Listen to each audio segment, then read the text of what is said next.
أعوذ بالله من شرور أنفسنا ومن سيئات أعمالنا من يهد الله فلا مضل له ومن يضلله فلا هادي له ونشهد أن لا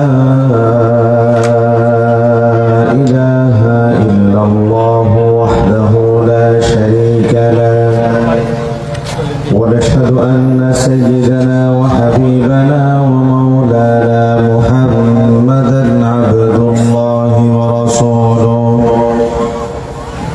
الذي أرسله بالحق بشيرا ونذيرا وداعيا إلى الله بإذنه وسراجا وقمرا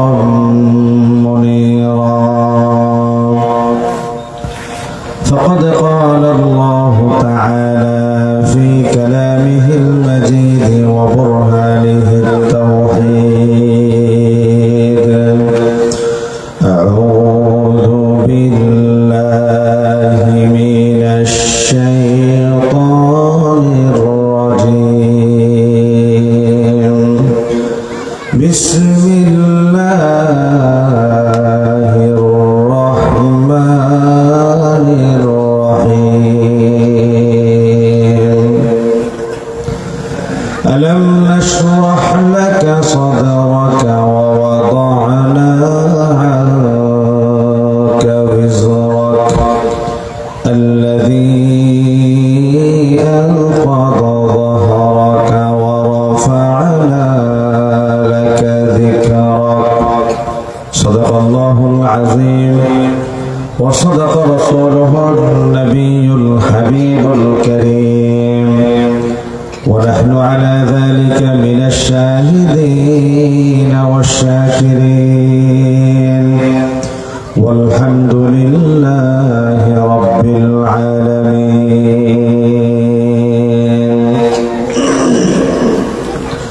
إن الله وملائكته يصلون على النبي يا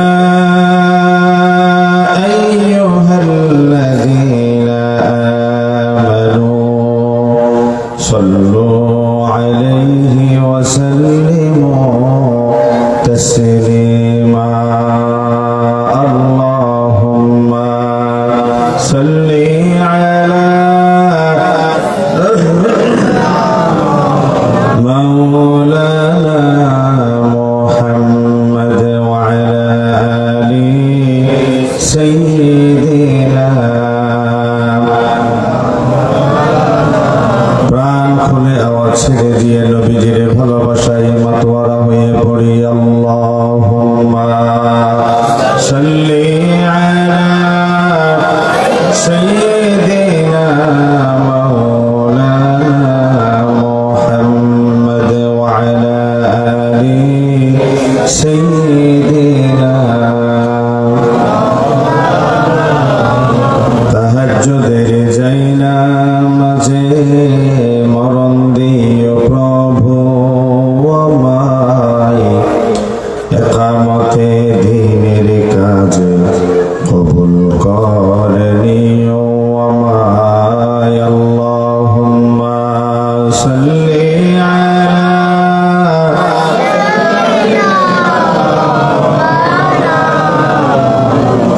وعلى آل سيدنا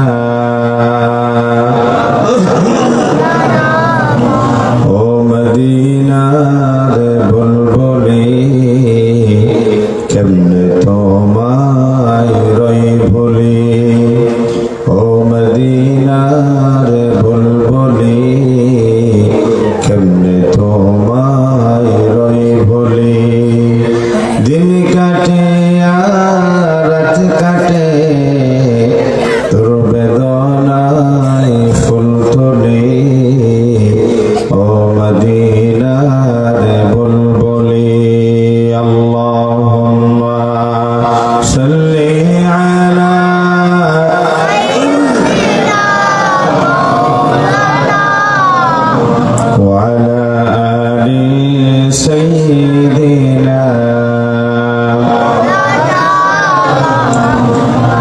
بلغ العلا بكماله كشف الدجى بجماله حسنت جميع خصاله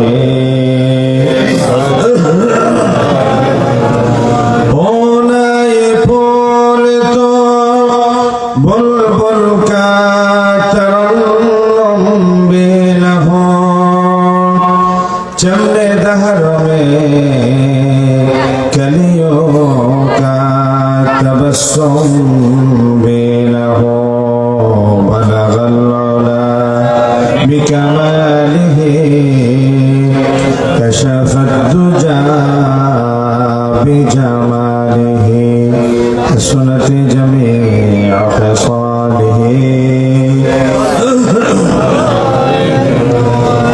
বাবুল ইসলাম চট্টগ্রামের ফটিকছড়ি উপজেলার আজকের এই কাঞ্চননগর মানিকপুর রুস্তমি ইবতিদায়ী মাদ্রাসা এলাকাবাসীর যৌথ উদ্যোগে ঐতিহাসিক তাফসীর কোরআন মাহফিলের শ্রদ্ধাভাজন বরেণ্য সভাপতি মঞ্চ উপস্থিত আজকের এই মাহফিলের অন্যতম প্রধান অতিথি ইসলামী আন্দোলনের বীর সিপাহ সালার ফটিকছড়ি উপজেলার ইসলামী আন্দোলনের এই দুর্জয় কাফেলার প্রত্যয়দীপ্ত কাফেলার রাহবার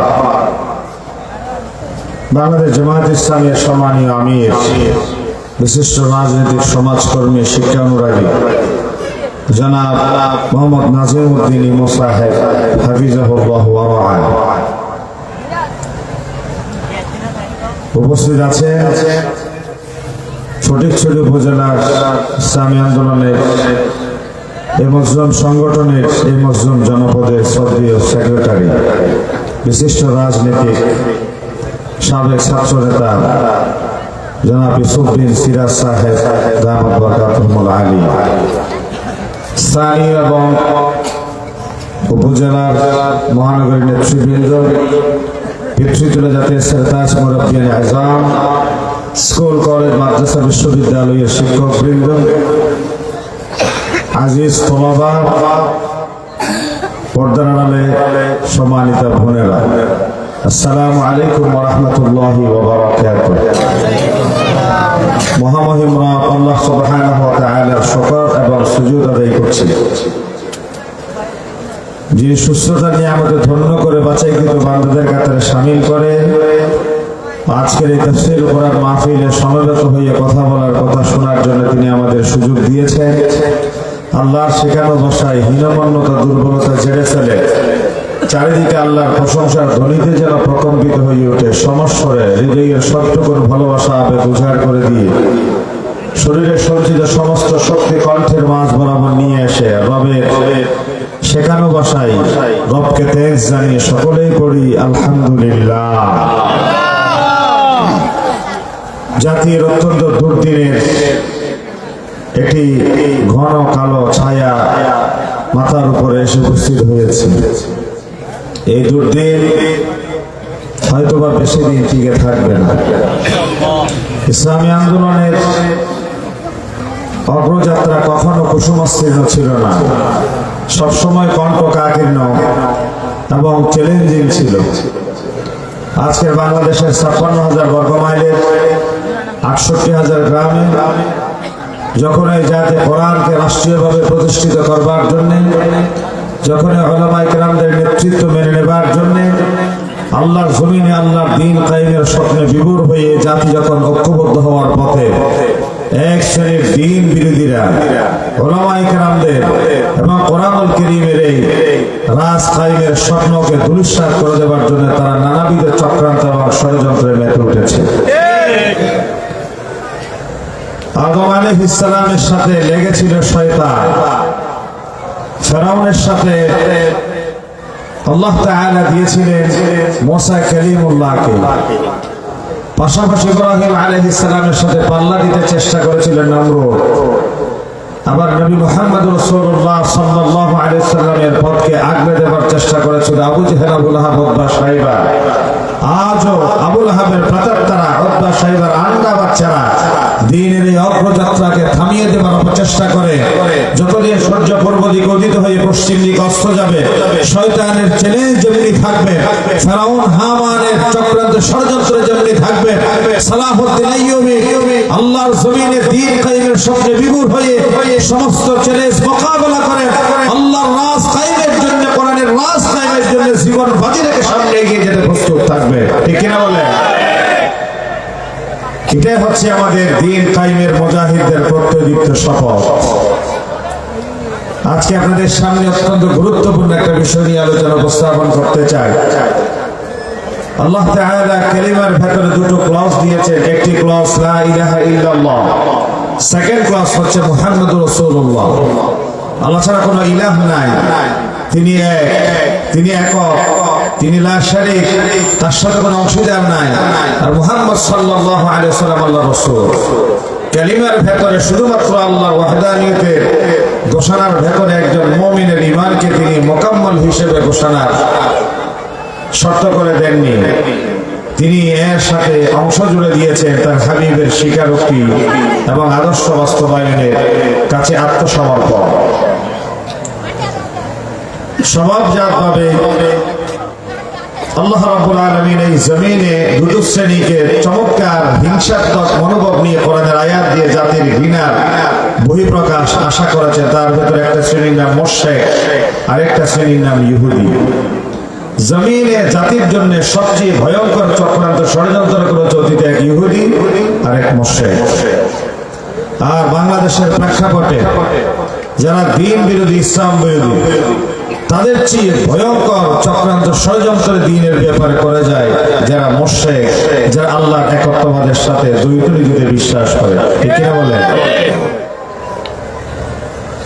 ফটিকছড়িতে যখন আমাদের আগমন ঘটে, তখন আমাদের কলিজাটা আপনাদের দেখলে মাঝে মধ্যে সম্প্রসারিত হয়, আবার কোন কোন জায়গায় গেলে কলিজাটা খুবই সংকুচিত হয়ে যায়। কারণ নবী করিম সাল্লাল্লাহু আলাইহি ওয়াসাল্লাম বলেছেন, যে ব্যক্তি মারা গেল তার আমলনামায় শিরকের গন্ধ পাওয়া গেল না, সে ব্যক্তি আল্লাহর জান্নাতের মেহমান। যে ব্যক্তি মারা গেল তার আমলনামায় শিরকিয়তের গন্ধে খুঁজে পাওয়া গেল, বিনা শর্তে সে জাহান্নামে। তাহলে আল্লাহর জমিনে অপরাধের সবচেয়ে ভয়ঙ্করতম একটা পাপের নাম হচ্ছে শিরক করা।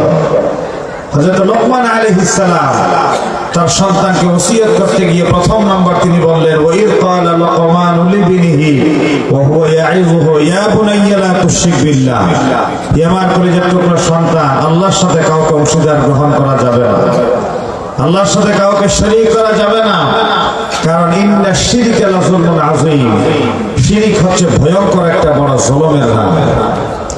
মান মাতা ইউশরিক বিল্লাহ, মান মাতা ইউশরিক বিল্লাহ দাখালান নার ওয়া মান মাতা লাম ইউশরিক বিল্লাহ দাখালাল জান্নাহ।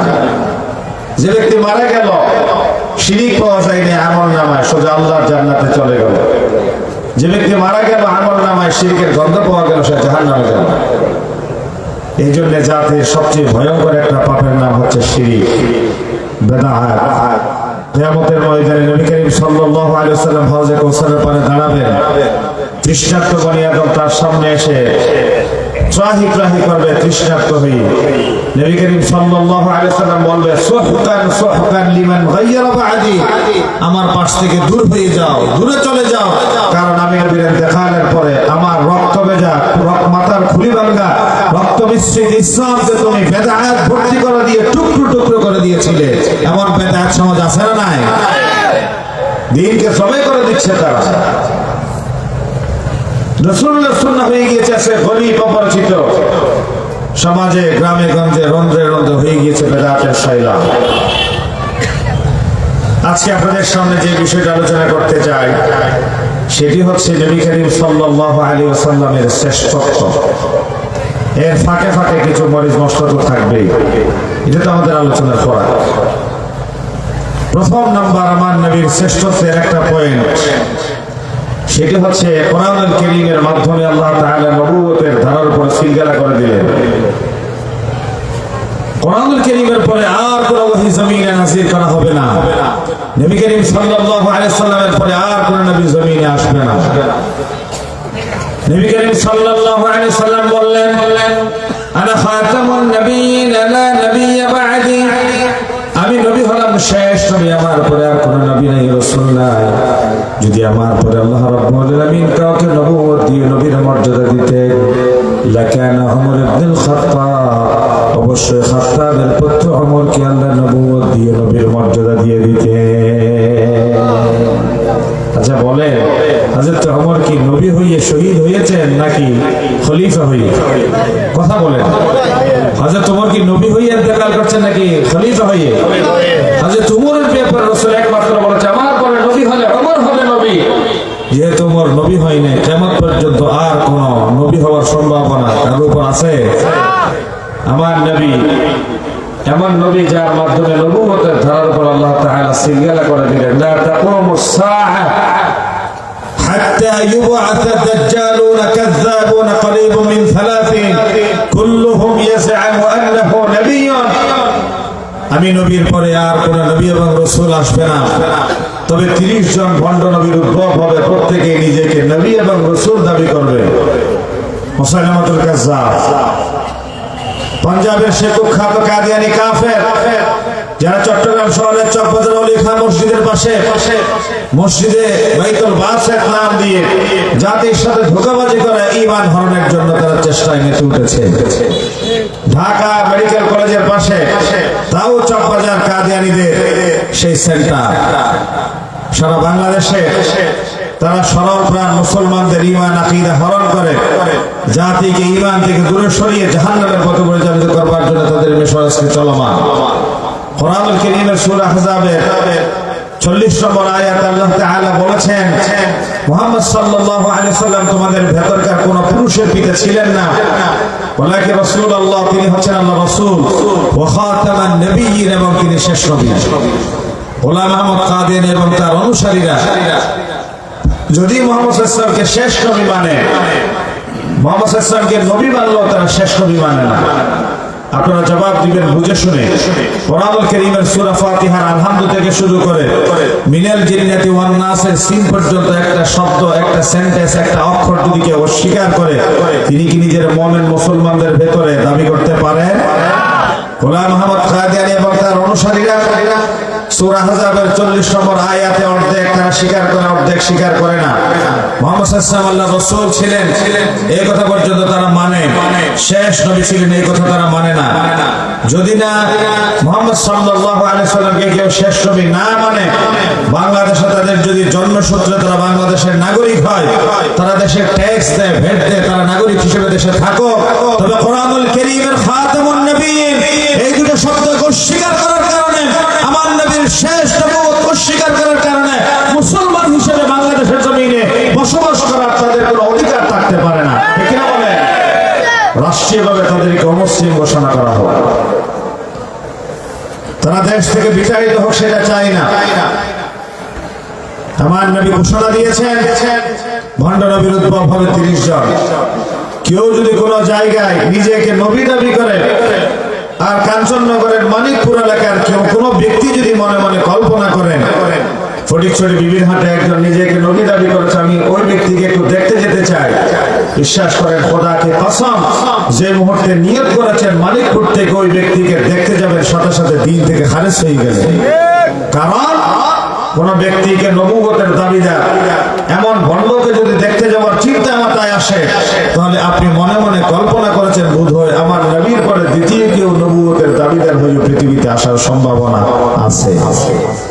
এই জন্য নিঃশর্তে বিনা শর্তে আপনাকে মুখস্থ এই কথা বলিলা ইমানের দাবিতে বলে দিতে হবে, আমার নবীর পরে যে নিজেকে ভণ্ড নবীদার নবুয়তের দাবিদার হলো, সে চুপ বুঝে ভণ্ড, প্রতারক, মিথ্যু। ঠিক কিনা বলেন? তাহলে প্রথম নম্বর শর্ত হলো নবীর উপর ঈমান আনার, আমার নবী শেষ নবী, শ্রেষ্ঠ নবী।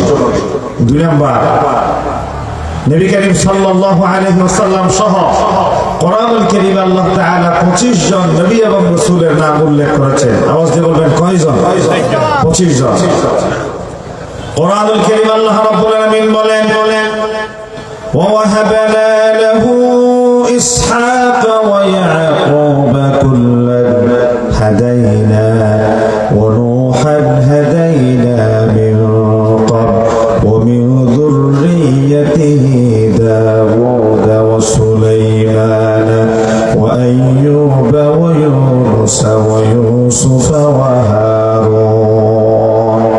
وزكريا ويحيى وعيسى وإلياس كل من الصالحين وإسماعيل واليسع ويونس ولوطا وكلا فضلنا على العالمين.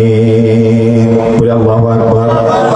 এই দুই আয়াতের ভিতরে 8 থেকে 10 জন পয়গম্বরের নাম আমার আল্লাহ উল্লেখ করে দিয়েছেন। পূর্ববর্তী যত নবী এবং রাসূল পৃথিবীতে এসেছেন, আমানতু বিল্লাহি ওয়া মালাইকাতিহি ওয়া কুতুবিহি ওয়া রাসূলিহি ওয়াল ইয়াউমিল আখির ওয়াল কদরি খাইরিহি ওয়া শাররিহি মিনাল্লাহি তাআলা ওয়াল বা'থি বা'দাল মাউত। 7টি বিষয়ের প্রতি ইমানের একটা বিষয় হচ্ছে প্রিভিয়াস যত মেসেঞ্জার যত প্রফেট আল্লাহর পক্ষ থেকে এসেছেন সকলের প্রতি আমরা বিশ্বাস স্থাপন করলাম। লা নুফাররিকু বাইনা আহাদিম মির রুসুলি, কোন নবীকে কোন নবী থেকে আমরা পার্থক্য সৃষ্টি করি। এই 25 জন নবী, প্রথম নবী হচ্ছে আদম আলাইহিস সালাম। কোরআনুল কারীমে আদম আলাইহিস সালামকে আল্লাহ তাআলা যখন এই সম্বোধন করা প্রয়োজন মনে করলেন, সাথে সাথে তিনি ডাক দিয়েছেন ইয়া আদম। আল্লাহ রাব্বুল আলামিন বলেন ওয়া ইয়া আদম উসকুন আনতা ওয়া যাওজুকাল জান্নাতা ওয়া কুলা মিনহা রাগাদান হাইথু শি'তুমা ওয়া লা তাকরাবা হাযিহিশ শাজারাতা ফাতাকুনা মিনাজ যালিমিন। আদম আলাইহিস সালাম আবুল বাশার, তাকে আল্লাহ তাআলা সরাসরি ইয়া আদম বলে ডাক দিলেন। আর বনি ইসরাইলের জলিলুল কদর পয়গম্বর হযরত মূসা আলাইহিস সালাম আল্লাহ রাব্বুল আলামিন সরাসরি ইয়া মূসা বলে ডাক দিলেন। ইয়া মূসা ইন্নী আনাল্লাহু রাব্বুল আলামিন। আরেকজন শ্রেষ্ঠ পয়গম্বর যাকে আল্লাহ তাআলা খলিলুল্লাহ উপাধি দিয়েছেন, তাকেও যদি কোরআনুল কারীম আল্লাহ তাআলা যখন ডাক দেওয়ার প্রয়োজন মনে করলেন, তাকে ইয়া ইব্রাহিম বলে ডাক দিলেন। ইয়া ইব্রাহিম قد صدقت الرؤيا। হে ইব্রাহিম, ইয়া ইউনুস, ইয়া ইউসুফ, ইয়া হুদ, এই কথা বলে বলে আল্লাহ তাআলা কোরআনুল কারীমে নবী এবং রাসূলদেরকে তিনি ডাক দিলেন।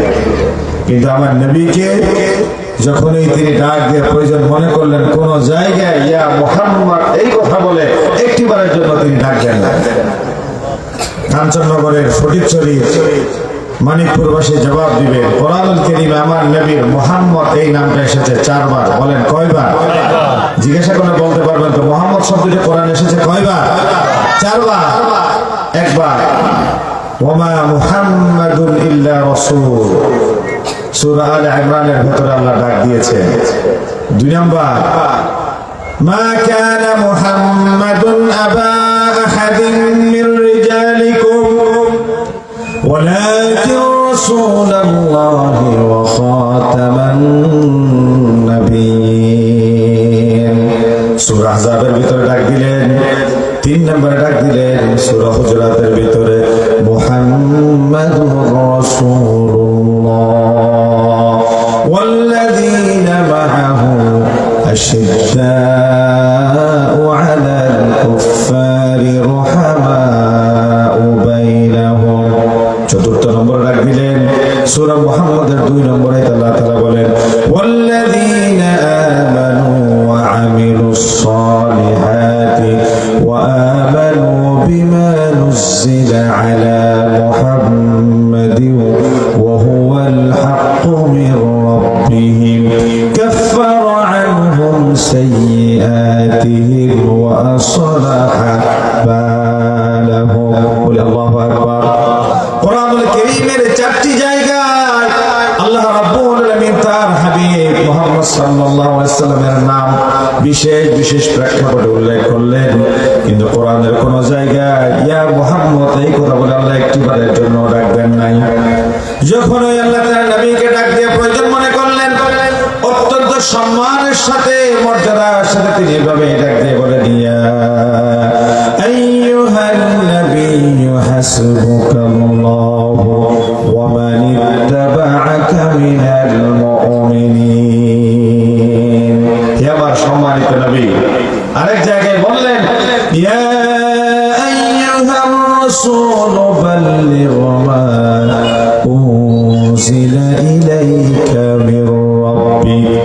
সময় সম্মানিত রাসূল আপনাকে নবুয়তের পয়গাম এই পৃথিবীতে পাঠানো হয়েছে। আর কোন কোন জায়গায় আল্লাহ তাআলা নবীজিকে রূপক নামে তিনি ডাক দিয়ে বলেন, ইয়া আইয়ুহাল মুজাম্মিল। নবীজি কম্বল মুড়ি দিয়ে শুয়ে আছেন, আমার আল্লাহ এমন অবস্থায় ডাক দিয়ে তিনি পছন্দ করলেন। আর তিনি ঘোষণা দিয়ে দিলেন, ও কম্বল আবৃত মুহাম্মদ সাল্লাল্লাহু আলাইহি ওয়াসাল্লাম। আবার কোন সময় তিনি কাপড় চাদর গায়ে দিয়ে শুয়ে আছেন। এভাবে আল্লাহ তাআলা ডাক দিয়ে পছন্দ করলেন, ইয়া আইয়ুহাল মুদাথথির কুম ফাআযির ওয়া রাব্বাকা ফাকাব্বির ওয়া থিয়াবাকা ফাতাহহির। উঠুন, সাবধান করুন, রবের শ্রেষ্ঠত্বের কথা ঘোষণা করুন। তাহলে কোরআনুল কারীমের 4টা আয়াত তেলাওয়াত করলাম। কোন আয়াতে ইয়া আইয়ুহান নবী, কোন আয়াতে ইয়া আইয়ুহান রাসূল, কোন জায়গায় ইয়া আইয়ুহাল মুজাম্মিল, কোন জায়গায় ইয়া আইয়ুহাল মুদাথথির বলে ডাক দিলেন। মুফাসসিরিন কেরামরা বলে আল্লাহ তাআলা অতিটা ভালোবাসা আদর করে আমার নবীকে মাঝে মধ্যে বলেন, ইয়াসিন ওয়াল কুরআনিল হাকীম ইন্নাকা লামিনাল মুরসালিন। ইয়াসিন, তাহা, কাফ, সাদ, কাফ, ইয়া, আইন, সাদ, ইয়া। এভাবে করে আল্লাহ তাআলা তার হাবিবকে তিনি কোরআনুল কারীমে ডাক দিয়েছে। সুবহানাল্লাহ বলে। আমাদের সমাজে কারো সন্তানের নাম যদি ইব্রাহিম থাকে, মানুষ তাকে বলে আবু ইব্রাহিম, ইব্রাহিমের বাবা। আমার নবীর প্রথম সন্তানের নাম ছিল কাসেম, নবীজিকে বলতো আবুল কাসেম। একবার বাজারে এক ব্যক্তি আরেক ব্যক্তিকে আবুল কাসেম বলে ডাক দিলেন। নবী করিম সাল্লাল্লাহু আলাইহি ওয়াসাল্লাম ডাকটা শুনে তিনি ঘাড় ফেরালেন। আল্লাহ তাআলার কাছে এইটুকু পর্যন্ত পছন্দ হয় না। জমিনে এক বন্ধু এক ব্যক্তি আরেক ব্যক্তিকে যে নাম ধরে ডাক দেন, আল্লাহ তাআলা কোরআনুল কারীমের মাধ্যমে পার্মানেন্ট নোটিশ জারি করে দিলেন, খবরদার একজন আরেকজনকে বন্ধুর সাথে ঠাট্টা ছলে যেভাবে একজনের আরেকজনের নাম করে তোমরা ডাক দাও, হাবিব সেভাবে তোমরা ডাক দিতে পারো না। লা তাজআলু দুআ আর-রাসূলি বাইনাকুম কাদুআ বা'দিকুম বা'দা। একজন আরেকজনকে যেভাবে রহিমউদ্দিন, কলিমউদ্দিন, সলিমউদ্দিন বলে ডাক দাও, খবরদার মুহাম্মদ সাল্লাল্লাহু আলাইহি ওয়াসাল্লামকে কোন সময় ইয়া মুহাম্মদ এই কথা বলে ডাক দিয়ে তোমাদের কোনো অধিকার নাই। সুবহানাল্লাহ বলেন। তাহলে আমার নবীকে আল্লাহ তাআলা মর্যাদা দিতে গিয়ে কোরআনুল কারীমে এতটাই সম্মানের সাথে ডাক দিয়েছেন, ইয়া মুহাম্মদ এই কথা বলে তিনি কথা বলেন না। 2 নম্বর পয়েন্ট গেল। 3 নম্বর, সমস্ত নবীরা ছিলেন ডোমেস্টিক, বিশেষ অঞ্চলের জন্য, বিশেষ ভূখণ্ডের জন্য, বিশেষ বসবাসীর জন্য, বিশেষ জাতি গোষ্ঠীর জন্য। আল্লাহ তাআলা আমার নবীকে বিশেষ কোন গোষ্ঠীর জন্য পাঠান নাই, বিশেষ কোন ভাষাভাষীর জন্য পাঠান নাই, বিশেষ কোন অঞ্চলের জন্য পাঠান নাই। সমগ্র মানবতা যতদূর পর্যন্ত আল্লাহ তাআলার কুদরত বিস্তৃত ও দূর সম্মান এবং মর্যাদা দিয়ে আল্লাহ তার রাসূলকে নবীর মর্যাদা দিয়ে পাঠিয়েছে। সুবহানাল্লাহ বলেন। কেমনে পূর্ববর্তী নবীদেরকে অঞ্চলের জন্য পাঠালেন? কোরআনুল কারীমে নূহ আলাইহিস সালামকে আল্লাহ কাদের কাছে পাঠালেন? চমৎকার একটা বর্ণনা দিলেন, লাকাদ আরসালনা নূহান ইলা কওমিহি ফাকালা ইয়া কওমি ইবুদুল্লাহা মা লাকুম মিন ইলাহিন গায়রু। নূহ আলাইহিস সালাম তার কওমের কাছে গিয়ে বললেন, ইয়া কওমি ইবুদুল্লাহ, হে আমার কওমের লোকেরা, সম্প্রদায়ের লোকেরা, জমিন যার জীবন যার আইন চলবে তার রবের গোলামীর কাছে আত্মসমর্পণ করো। খাবে রবের রিজিক, জমিনকে গর্বিত ফসল দিয়ে নিজের শরীরকে মোটা তাজা করবে, মানব রচিত মতবাদ প্রতিষ্ঠার জন্য জীবন যৌবন ক্ষয় করে দিবে। যেদিন তোমার মৃত্যু এসে যাবে, মালাকুল মউত এসে প্রাণটা বের করে নিয়ে যাবে, ঘরের সমস্ত লোকজন তোমাকে বের করে কাঁধে করে খবর পর্যন্ত পৌঁছে দিবে। যদি তুমি রবের কে পরের গোলামি করেছ, রবের জমিন থেকে উৎপাদিত ফসল কি শরীরকে মোটা তাজা করে মানব রচিত আইন প্রতিষ্ঠার জন্য জীবন যৌবন বিলিয়ে দিয়ে তোমার জীবন রাসূলের জন্য কাজে লাগে না, তোমার যৌবন রাসূলের আদর্শ প্রতিষ্ঠায় কাজে লাগে নাই, তোমার অর্থনীতি আমার নবীর আদর্শ প্রতিষ্ঠার পক্ষে যায় নাই, তোমার সমাজ যদি আমার নবীর দান দান ভাঙ্গা রক্ত মিশ্রিত দিন প্রতিষ্ঠার পক্ষে স্বার্থ হিসেবে ভূমিকা পালন করে নাই। মৃত্যুর 3 ঘন্টা পরে যে শরীর পচা পোকামাকড়ের খাদ্যে পরিণত হয়ে যাবে, পচে যাবে, গলে যাবে, আল্লাহ এবং তার রাসূলের কি দায়ী বা ঠেকা পড়েছে পচা দুর্গন্ধময় শরীরটা গ্রহণ করা? ঠিক কিনা বলে? কবিতা লিখলেন নারীর সৌন্দর্যের উপরে, অর্থনীতির সূত্র দিলেন সুদের উপরে, রাজনীতি করলেন মানব রচিত মতবাদ প্রতিষ্ঠার জন্য।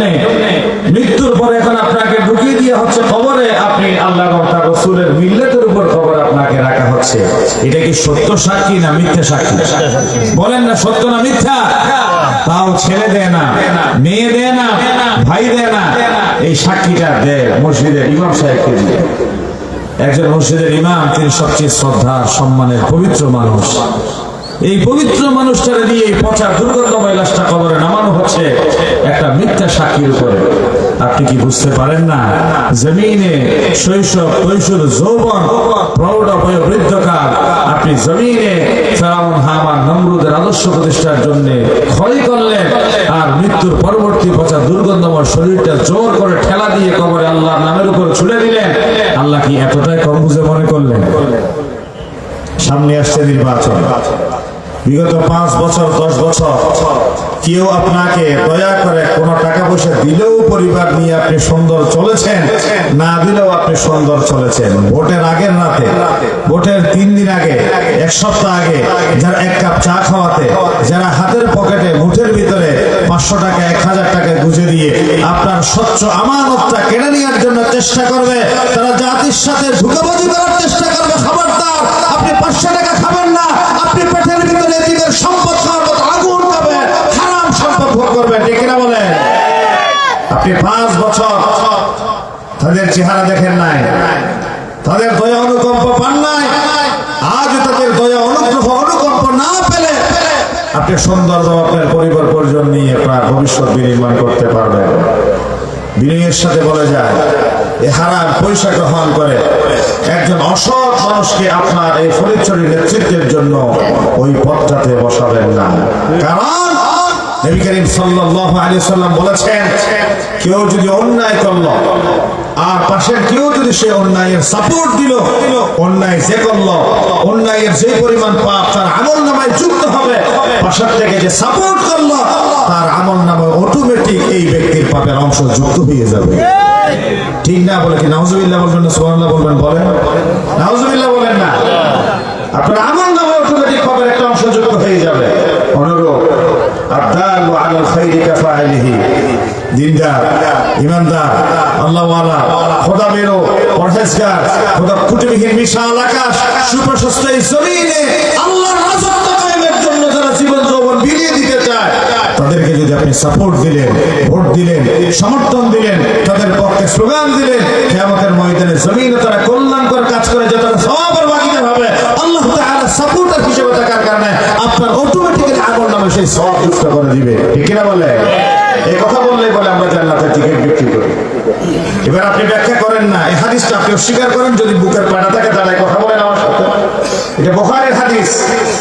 বুকের পাড়া থাকলে কি একজন বলে, আদালু আলাল খাইরি কাফাইলিহি আদালু আলাশ শাররি কাফাইলিহি, যে ব্যক্তি কল্যাণকর কাজ করলো তার দেখা দেখি বাকি যারা করবে, যে শুরু করলো সে যেমন সওয়াব পাবে, যারা সাপোর্ট করলো, যারা অনুসরণ করলো তারা অনুরূপ সওয়াব পাবে।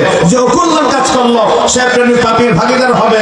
অনুরূপ যারা পাপ কাজ করলো তারাও করার কারণে ওই প্রথম ব্যক্তি যে পাপী, অনুরূপ সেই ব্যক্তিও পাপের ভাগীদার হবে। বলেছেন মুহাম্মদ রাসূলুল্লাহ।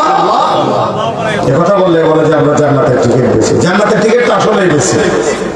কিভাবে বেশি? এই ওয়াজ মাহফিল জান্নাতের টিকিট বিক্রি একটা মাধ্যম।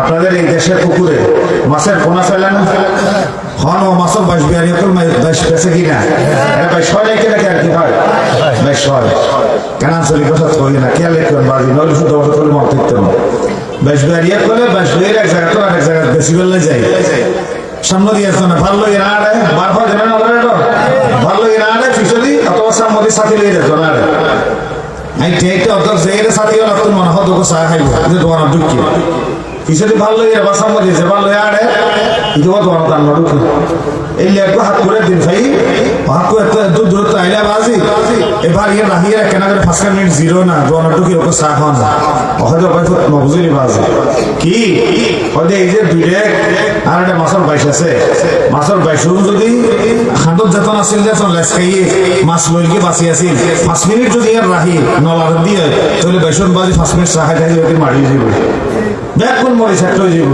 ইতার লাই 5 মিনিট ওকে চা খাইলে শরীরের মোটা তাজা নগরিয়ার বাজি পেট বাঁচাই বেললে বলি 500 টাকার মাছ 5000 টাকার মাছ বাঁচাই বেললাই চা খাই ঠিক আছে তিয়ে কিন্তু ঠেঙে দেখছি লাড়াত আছে লাড়া না লাড়ে বুড়ো করে টাকা খান বাজি লাড়া না লাড়ে ঠেঙে দেখছি লাড়ে আতে চা খা এই ওয়াজের মাহফিলে জান্নাতের টিকিট বেচিলে বেচন হন দিনের চর্চা হইলে হন ইমান চর্চা হইলে হন কোরআনের দর্শন হইলে হন হাদিসের দর্শন হইলে হন যারা দিন বুঝিতের দিন শিখেবার কেন্দ্র হইলে হন জিয়ান মনে হইয়ান হন ব্যক্তিদের একটা উদ্দেশ্য আছে মাদ্রাসার ফরিগণ আলেমাই হন মাদ্রাসা না করেন কোন আলিমান ফাইলা আলেম জগৎ বিয়াকুন সুযোগ নয় আলেম আও মুতাআল্লিমান ছাত্র জগৎ বুড়ো হলে ছাত্র হন বানাইব রাসূল হদাও মুস্তামিআন তলে বাজে যারা দিন ধর্ম চর্চা চলে এটা যেটা কেনা করে ফিসুল দিলে বইতে হবে শূন্য কোন খাতা রতিও হয়তো নবী আমাদের হতারে কেনা গম না কিনদি উন্নন্য কোন খাতা আছে মাগুলো তো আলেম বলে তুলে সে ওয়াজ করে হাজা ওয়াই আসিবের ওয়াজ শুনি বলে কথা বই গেলাম বলি আল্লাহ রাসূল হদ দে খবরদার ফাইলে আলেম ফাইলে ছাত্র ফাইলে শ্রোতা ফাইলে তোর আলেম কওলা তোর মহব্বত করে খবরদার বলা থাকুন খামিসান মাসম্বর জিনি নইও ইরদি বাজগারিয়ে বাজগারি ওয়ারিয়া নইলা সিং পরি এত সুন্দর জানে এদের মানুষ সকল এত ভালো জানে বাজগারি দি ইমান নবায়ন করে ইমান চর্চা করে ইমান তাজা করে দিবা আসি সকাল বিকাল পাপ করতে হইতো না করতে হইতে এর একখান কি হয় আবরণ ফরিবে আবরণে দূর করি বলে হাজ করা ফরজ মতর পর খবর জবাব দিয়ে ফরিবে দিয়ে নজান দোকান মানুষ আছে না হল আবার নজান দোকান মানুষ আছে না বেগুনা জানে কিন্তু বড় দিদি তুই আদর করে যে রিতে ফসল তো দিয়ে হাই রিতে চা খাই এক কাপ চা খাই ওইতে ফসল করে খানে वाला নিজের দিয়ে দেখো ইতার লাইতে দেশ নয় দেশের তলাশও বেশি রে দেশের নাগরিকত্ব ক্যান্সেল করে বিদেশের যাইরা মহফুলি কলা গাছ হয় ঠিক না হন না হওয়া ইতার দেশের মানুষ তো বড় ভোট নয় জায়গা জমি সব বেশি নাগরিকত্ব ক্যান্সেল করে এই দেশে ভোট না দেখবে দেশেরও তো তালাক করে কি মানুষ তালাক বাজে দেশও তো সারি গিয়ে এখন ইতার লাইতে ফটো মতো খালিও তো মানুষ আনা চাই না দেখতে হয় হুজুর ফার্স্ট করে সাহেব একটা যদি কিছু ঠিক আছে তখন ব্যাংক তো হয় বেগুন একান্ত করে মানুষ বেরকে ওই একখানা করে কষ্ট করিয়ে রে একখানা করে কষ্ট করি এটা হয় সিরিয়াল যা রাখে তারপরে টিয়া পার আর একখানা করে ফোনে কেন কিছু টিয়া হইতো না সরি নেবার টিয়া উনকে আনা হয় না মলয় করে টিয়া মলয় করে হাল দিন ওই যারা 500 টাকা লইয়ে যারা ভোট বেশি দিলে ইতারা রাষ্ট্রীয় ক্ষমতার বইয়ের চুরি করে ডাকাতি করে দেশ বেশি এখন দেশের তলাবিহীন ফুলিব নাই রে বিদেশে যে আঙ্গুল ফুলি করা গেছে নয় হওয়া প্রিয় ভাইরা আমার দিনের এই ক্রান্তি লগ্নে আপনাদের প্রতি আহ্বান জানাই বিবেক পচে যেতে দিবেন না বিবেক বিক্রি করে দিবেন না নবী করিম সাল্লাল্লাহু আলাইহি ওয়াসাল্লাম তিনি ছিলেন ইন্টারন্যাশনাল পয়গম্বর ডোমেস্টিক ছিলেন না নূহ আলাইহিস সালাম ছিলেন তার কওমের কাছে হুদ আলাইহিস সালাম ছিলেন তার কওমের কাছে সালেহ আলাইহিস সালাম ছিলেন তার কওমের কাছে শুআয়ব আলাইহিস সালাম ছিলেন মাদায়েনবাসীর জন্য মুসা আলাইহিস সালাম ছিলেন বনি ইসরাইলের জন্য এভাবে প্রত্যেক পয়গম্বরের সাথে নির্দিষ্ট কওমের জন্য বসবাসের জন্য কিন্তু আল্লাহ রাব্বুল আলামিন তার নবীকে কাদের জন্য পাঠালেন কোরআনুল কারীমে চমৎকার করে তিনি জানালেন ওয়া আরসালনাকা লিন-নাসি রাসূলান ওয়া কাফা বিল্লাহি শাহীদা ও নবী আপনাকে শুধু আরবের জন্য পাঠাই নাই আপনাকে শুধু আজমের জন্য পাঠাই নাই तमाम কায়নাতের জন্য আপনি নবীকে পৃথিবীতে নবী এবং রাসূল বানিয়ে পাঠালাম কোরআনের ভাষায় আপনি আমার কথাটা জানিয়ে দিন কুলিয়া আইয়ুহান নাসু ইন্নী রাসূলুল্লাহি ইলাইকুম জামিআ নবী হে আমার সমগ্র মানবতাকে বলে দিন আমি নবী এসেছি কায়নাতের জন্য আল্লাহর পক্ষ থেকে পয়গম্বর সুবহানাল্লাহ বলে তাহলে 3 নম্বর পয়েন্ট শেষ প্রত্যেক নবী ছিলেন ডোমেস্টিক আর আমার নবী হচ্ছে ইন্টারন্যাশনাল পয়গম্বর। চতুর্থ নম্বর পয়েন্ট,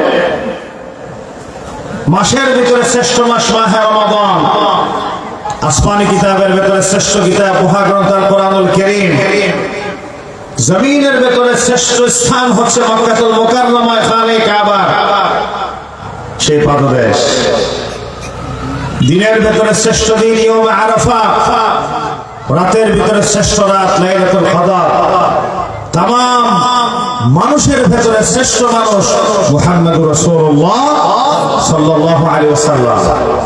নবীজি যখন কোরআনুল কারীম নামক পরশপত্র নিয়ে আসলেন, কোরআন নিয়ে আসার আগ পর্যন্ত নবীজিকে উপাধি দিয়েছিল তারা আল আমিন, আস-সাদিক, আল মাসদুক। যখনই কোরআন নিয়ে সমাজ আগমন করলেন, আস-সাদিক কেড়ে নিয়ে বিপরীত উপাধি দিয়ে বলে মোহাম্মদ পাগল, গণক, জাদুকর। সঠিক পরিবেশে জবাব দিবেন আমার নবী কি পাগল ছিলেন? বুঝে জবাব দিবেন আমার নবী কি গণক ছিলেন? আমার নবী কি জাদুকর ছিলেন? নবী পাগল ছিলেন না, গণক ছিলেন না, জাদুকর ছিলেন না। যতদিন পর্যন্ত তিনি তাদের ভেতরে হেলফুল ফুজুল গঠন করেছিলেন, আমানতদারীদের সাথে তাদের পরিবার পরিজনের সমস্ত সমস্যার সমাধান করেছিলেন, ততদিন পর্যন্ত তিনি ছিলেন আল আমিন, বিশ্বস্ত বন্ধু। যখন এই জমিন যার জীবন যার আইন চলবে তার, এই থিওরি নিয়ে কোরআনুল কারীম তাদের সামনে উপস্থাপন করলেন, নবীজির আল আমিন উপাধি কেড়ে নিয়ে বলা হলো পাগল, গণক, জাদুকর। আজও বাংলাদেশের প্রেক্ষাপটে যারা ইসলামী আন্দোলন করে না, তাদের গলায় ঝুলে ফুলের মালা, তাদের সামনে বিরিয়ানির থালা, আর যখন এই জমিন যার জীবন যার আইন চলবে তার, এই কথার স্লোগান দিয়ে আল্লাহর কোরআনের রাস্তায় স্বপ্ন দেখে, তখনই বলা হয় রাজাকার, আলবদর, আশরাফ। ঠিক কিনা বলেন? এটা কোনো ব্যক্তি ইমেজ সংকটের কথা নয়, এটা আসল সমস্যা ওই জায়গায়। আমার নবী কোন অপরাধে অপরাধী ছিলেন? 3 বছর তিনি জেলে ছিলেন। আল্লাহর পয়গম্বর ইউসুফ আলাইহিস সালাম কোন নারীর সাথে দর্শন করেছিলেন? বছরের পর বছর তারা জেলখানার ভিতরে দর্শক হিসেবে বেঁধে রাখা হয়েছিল। আপনারা জবাব দিবেন ইউসুফ আলাইহিস সালামকে দর্শন করে জেলে গিয়েছেন। আজ আল্লামা রাসূল সাঈদী 52 বছর যিনি কোরআনের তাফসীর করেছেন, এই বয়োবৃদ্ধ মুরব্বী কোরআনের এই মুফাসসিরকে দর্শকের কাতারে দিয়ে তাকে জেলখানায় কারান্তরীণ করে রাখা হয়েছে। এই ব্যক্তিকে 12টি বছর এই জমিনে কোরআনুল কারীমের তাফসীর করা থেকে বিরত রাখা হয়েছে। আল্লাহর কাছে নালিশ করছে, ও রব, যারা এই জমিনে তোমার বান্দাদের সামনে কোরআনের তাফসীর করা থেকে জাতিকে বঞ্চিত করলো, আল্লাহ তোমার জান্নাত থেকে সমস্ত জালেমদেরকে তুমি বঞ্চিত করে দিও। সকলে বলেন না আমিন। তিনি যদি 12 বছর কোরআনের তাফসীর করতে পারতেন, 5 জন করে করে যদি এক একটা মাহফিলে ইসলাম গ্রহণ করত, এক একটা মাহফিল থেকে মুসলমান হতো 60 জন করে। প্রত্যেকটা জেলা উপজেলায় বিভাগে তিনি মাহফিল করতেন। শত শত হাজার হাজার ভিন্ন ধর্মাবলম্বীরা ইসলাম বুঝে ইসলাম ধর্ম গ্রহণ করার সুযোগ লাভ করত। তারা জাতিকে দিন বুঝা থেকে বিরত রাখে। প্রিয় ভাইরা আমার, নবী করিম সাল্লাল্লাহু আলাইহি ওয়াসাল্লাম জমিনে যখন কোরআন নিয়ে আসলেন, তারা সিদ্ধান্ত নিল মুহাম্মদ সাল্লাল্লাহু আলাইহি ওয়াসাল্লামকে এখনই থামিয়ে দিতে হবে। কেমনে থামাবো? বলে যে তার কাছে প্রস্তাব পাঠাও, আরবের সবচেয়ে সুন্দরী নারীর সাথে বিয়ের প্রস্তাব। নাম্বার 2, সে যদি ক্ষমতা লোভী হয়, ক্ষমতার সবচেয়ে বড় চেয়ারটা ছেড়ে দেওয়া হবে। 3 নাম্বার, মুহাম্মদ সাল্লাল্লাহু আলাইহি ওয়াসাল্লামের কি পরিমাণ অর্থবিত্তের প্রয়োজন, অর্থ তার হাতে জোগাড় করে দিব। টাকার অফার করা হলো, ক্ষমতার লোভ দেখানো হলো, সুন্দরী নারীর প্রস্তাব দেওয়া হলো। নবীজি শপথ করে বললেন, খোদা কি কসম, এক হাতে যদি সূর্য দাও আর এক হাতে যদি চন্দ্র দাও, জমিনে দিন কায়েম করতে গিয়ে হয় এই পথে জীবন শেষ হয়ে যাবে, অথবা এই জমিনে খোদার রাজ কায়েম পর্যন্ত করেই ছাড়ব। হয়তো দিন কায়েম হবে, নতুবা এই পথে জীবন ক্ষয় হয়ে যাবে। এরপরে সিদ্ধান্ত নেওয়া হলো, মুহাম্মদ সাল্লাল্লাহু আলাইহি ওয়াসাল্লামকে একজনে বলে বেঁধে রাখো, আরেকজনে বলে বের করে দাও, আরেকজনে বলে হত্যা করো। প্রস্তাব কয়টা? প্রথম 3টা প্রস্তাব দেওয়া হলো, বিয়ে করিয়ে দাও সুন্দরী নারীর সাথে, অর্থ করে হাতে তুলে দাও, ক্ষমতার চেয়ারটা তার জন্য উন্মুক্ত করে দাও। রাসূল যখন শপথ করলেন, সূর্য এবং চন্দ্র যদি এনে দাও, মুহাম্মদ রাসূলুল্লাহকে এক চুল পরিমাণে এই দাওয়াত থেকে পিছপা করাতে পারবে না। তখন বাকি 3টা প্রস্তাব, মুহাম্মদ সাল্লাল্লাহু আলাইহি ওয়াসাল্লামকে বন্দী করে রাখো। বলছে কেমনে বন্দী করবা? তার শৌর্য বীর্য, তার ইতিহাস ঐতিহ্য তাকে ছাড়িয়ে নিয়ে যাবে। তাকে বের করে দাও, বের করে কোথায় দিবে সেই জমির, সে বের হয়ে যাবে, সদল বলে এসে আমাদের উপর আক্রমণ করবে। তাহলে একটাই ফয়সালা, মুহাম্মদ সাল্লাল্লাহু আলাইহি সাল্লামকে জীবনের মতো শেষ করে দাও। কোরআনুল কারীম আল্লাহ রাব্বুল আলামিন সূরা আনফালের সেই বর্ণনা চমৎকার ভাবে জানালেন, ওয়াইদ ইয়ামকুরু বিকাল্লাযীনা কাফারু লিয়ুসবিতুকা আও ইয়াকতুলুকা আও ইউখরিজুক ওয়া ইয়ামকুরুনা ওয়া ইয়ামকুরুল্লাহ ওয়াল্লাহু খায়রুল মাকিরিন। মুহাম্মদ সাল্লাল্লাহু আলাইহি ওয়াসাল্লামকে তোমরা বন্দী করে রাখো, মুহাম্মদ সাল্লাল্লাহু আলাইহি ওয়াসাল্লামকে তোমরা হত্যা করো, মুহাম্মদ সাল্লাল্লাহু আলাইহি ওয়াসাল্লামকে তোমরা বের করে দাও। আমার আল্লাহ বললেন তারাও চক্রান্ত করলো, আমার আল্লাহ কৌশল অবলম্বন করলেন, শেষ পর্যন্ত তাদের সমস্ত চক্রান্ত ষড়যন্ত্রের জাল ছিন্ন করে আল্লাহ রাব্বুল আলামিনের কৌশল এই জমিনে বাস্তবায়িত হয়েছে। 17 বছর তারা স্বপ্ন দেখেছে 41 সাল পর্যন্ত ক্ষমতায় থাকবে, 50 সাল পর্যন্ত ক্ষমতায় থাকবে, পরবর্তী 71 সাল পর্যন্ত তারা শতবর্ষ উদযাপনের জন্য ক্ষমতায় থাকবে। আল্লাহ রাব্বুল আলামিন তাদের সমস্ত স্বপ্নকে দুঃস্বপ্নে পরিণত করে দিয়ে পৃথিবীর ইতিহাসে এমন কোন সাক্ষী নাই যে কোন সরকার পতনের পরে সরকার তো পালায়, একদম ইউনিট পর্যায়ের কর্মী পর্যন্ত যে পালিয়ে যায়, এমন কোন ইতিহাস পৃথিবীতে দ্বিতীয়টি বিরল। ঠিক কিনা বলেন না? রাখে আল্লাহ। নদীর এপারে বাগে ওপারে গড়ে, এই তো নদীর খেলা, সকাল বেলা রে ধনী রে তুই ফকির সন্ধ্যা বেলা। তারা স্বপ্ন দেখে যে মুহাম্মদ সাল্লাল্লাহু আলাইহি ওয়াসাল্লামকে শেষ করে দিবেন, আর আমার আল্লাহ কল্পনা করলেন মুহাম্মদ সাল্লাল্লাহু আলাইহি ওয়াসাল্লামকে মক্কা থেকে বের করে মদিনার প্রেসিডেন্ট বানিয়ে দেওয়া হবে। তারা স্বপ্ন দেখেছে ইউসুফ আলাইহিস সালামকে কূপে নিক্ষেপের ভেতর দিয়ে জীবন শেষ করে দিবে, আর আল্লাহ রাব্বুল আলামিন খুবকে ওই পারে মিশরের প্রেসিডেন্ট হওয়ার জন্য আমার আল্লাহ সিঁড়ি বানিয়ে দিলে। মুহাম্মদ সাল্লাল্লাহু আলাইহি ওয়াসাল্লাম যখন সিদ্ধান্ত নিলেন তার কথা শোনা যাবে না, তার কাছে যাওয়া যাবে না, গভীর রাতে নবীজি কোরআনুল কারীম তেলাওয়াত করে, আবু জেহেল গিয়ে কোরআন তেলাওয়াত শুনেন, শরীক ইবনে আখনাস গিয়ে কোরআনুল কারীমের তেলাওয়াত শুনেন। ভোর হওয়ার আগে আগে দুইজনে মুহাম্মদ সাল্লাল্লাহু আলাইহি ওয়াসাল্লামের কোরআন শোনা থেকে ঘরের দিকে ফিরে যাচ্ছে। একজনের সাথে আরেকজনের পা ধাক্কা লাগলো। আবু জেহেল জিজ্ঞাসা করে কে তুমি, শরীক জিজ্ঞাসা করে কে তুমি। দুইজনে একজন আরেকজনের সাথে কথা কাটাকাটির পর যে বলে গতকাল না সিদ্ধান্ত দিয়েছে আবু জেহেল মুহাম্মদ সাল্লাল্লাহু আলাইহি ওয়াসাল্লামকে বয়কট করা হবে, তার কোরআন তেলাওয়াত শুনতে কাউকে যেতে দেয়া হবে না। আবু জেহেল তখন চুপি চুপি সরে বলে, ও শরীক এই কথা জেনে রাখো, যদিও তোমাদেরকে মুহাম্মদ সাল্লাল্লাহু আলাইহি ওয়াসাল্লামের কোরআন শুনতে আমি বারণ করেছি, মুহাম্মদ সত্য নবী, মুহাম্মদ যা তেলাওয়াত করে তা ওশির বাণী, ব্যাপারে কোনো সন্দেহ না। আর যদি আমাদেরকে বিরোধিতা করে তারা জানে আমরা মিথ্যা বলি না, ওজনে কম দিই না, খাদ্যে ভেজাল দিই না, তারপরেও তারা বিরোধিতার খাতিরে বিরোধিতা করে বলে এরা কেন হা ভোটের পক্ষে গেল, এই জন্য আমাদেরকে যেতে হবে না ভোটের পক্ষে। ঠিক কিনা বলেন?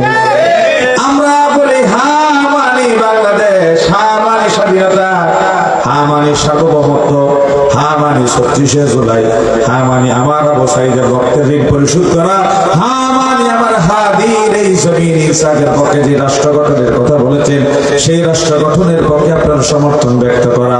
এরা কেন হার পক্ষে গেল? আপনি বিরোধিতার খাতিরে বিরোধিতা করতে গিয়ে বলেন না হা বলা যাবে না, আমি বলবো না।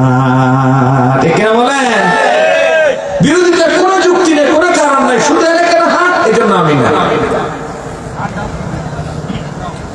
অথচ 17 বছর দুই পা এক জায়গায় করে 5 মিনিট দাঁড়াতে পারেন না, রাতে বউ বাচ্চার সাথে ঘুমাতে পারেন নাই, ঈদে কোরবানে ছেলে মেয়ের চেহারা দেখতে পারেন নাই, সকলে মিলে কাঁধে কাঁধ একত্রিত করে আন্দোলন সংগ্রাম করে ফ্যাসিজমের পতন করেছে। আজ যখন আল্লাহ স্বাধীনতার একটু সূর্য উদিত করে দিল, তোমাদের ভেতরে বর্ণ বৈষম্য, বিরোধিতা, জিজ্ঞাসা, হিংসা এত তুঙ্গে, এমন ঘন কালো অন্ধকার মাথার উপর আবার নেমে আসবে, এই ঘন কালো অন্ধকার সরানোর মতো তোমাদের বাপদাদার শক্তি থাকবে না। ঠিক কিনা বলেন না? 17 বছরের রাজত্ব, সরাতে আমার শত শত শহীদের রক্ত এই লাল পিচডালা কালো রাস্তাকে লালে লাল করে দিতে হয়েছে। কত মায়ের বুক খালি হয়েছে, কত স্ত্রী বিধবা হয়েছে, কত সন্তান ইতিম হয়েছে। দিনের সাথে আপনার খবরদার, এই জুলুমের অবসানের, জুলুমের এই অন্তিম মুহূর্তের স্মৃতি আমরা এখনো ভুলি না। শাপলা ছত্রের উলামায়ে কেরামদের উপর নির্যাতনের সেই নির্মমতার কথা আমরা ভুলি না। বিডিআর হত্যাকাণ্ডের সেই নির্মমতার নিষ্ঠুরতার কথা আমরা ভুলি না। আহলে ওলামাদেরকে পিছপড়া বান দিয়ে লেফট রাইট করে করে একবার কোর্টে, একবার থানায়, একবার জেলে, এই নিষ্ঠুর পাশবিক ইতিহাসের কথা জাতি ভুলে না। সুতরাং বোকামি করে পুনর্বার কোন জালেমের জুলুমের রাস্তা প্রসারিত করার পর আল্লাহর ওয়াস্তে বলছি, আপনারা কোন বিবেকবান মানুষ এই ধরনের চিন্তা করতে পারেন না। কোন বিবেকবান মানুষ এই ধরনের জুলুমের পক্ষে সমর্থন করতে পারে? হা মানে স্বাধীনতা, হা মানে হাদি, হা মানে আমার মুগ্ধ, হা মানে আমার আবু সাইদ, হা মানে বাংলাদেশ নতুন করে মাথা উঁচু করে দাঁড়াবার প্রত্যয় শপথ। ঠিক কিনা বলেন? প্রিয় ভাইরা আমার, নবী করিম সাল্লাল্লাহু আলাইহি ওয়াসাল্লামকে থামিয়ে দিতে হবে শপথ নিয়েছে। তারা বলে কারবালার প্রান্তরে হযরত হুসাইনের শাহাদাতের ভেতর দিয়ে তারা মনে করেছিল হুসাইনের শাহাদাতের ভেতর দিয়ে দিন কারবালার প্রান্তরে দাফন হয়ে গিয়েছে, কিন্তু তারা বুঝে নাই সেই দিন এক হুসাইনের শাহাদাতের ভেতর দিয়ে মাগরিব থেকে মশরিক, জুনুব থেকে শামাল, সারা দুনিয়ায় কোটি কোটি হুসাইন তৈরি একটা কাফেলা, একটা মিছিল শুরু হয়েছে। আর যে ইয়াজিদ আমার হুসাইনের শাহাদাতের জন্য ভূমিকা পালন করেছে, সেই ইয়াজিদের ইতিহাস সেখানেই খতম হয়ে গিয়েছে। ঠিক না বলে? আর সারা দুনিয়া সফর করে দেখেন, কোটি কোটি বনি আদমের নাম হাসান এবং হোসেন আছে, কোন মানুষের নাম কিন্তু ইয়াজিদ রাখে না। আপনার কোন ছেলে মেয়ের নাম কি ইয়াজিদ আছে? কথা বলেন, আছে? কোন ছেলে মেয়ের নাম ইয়াজিদ না।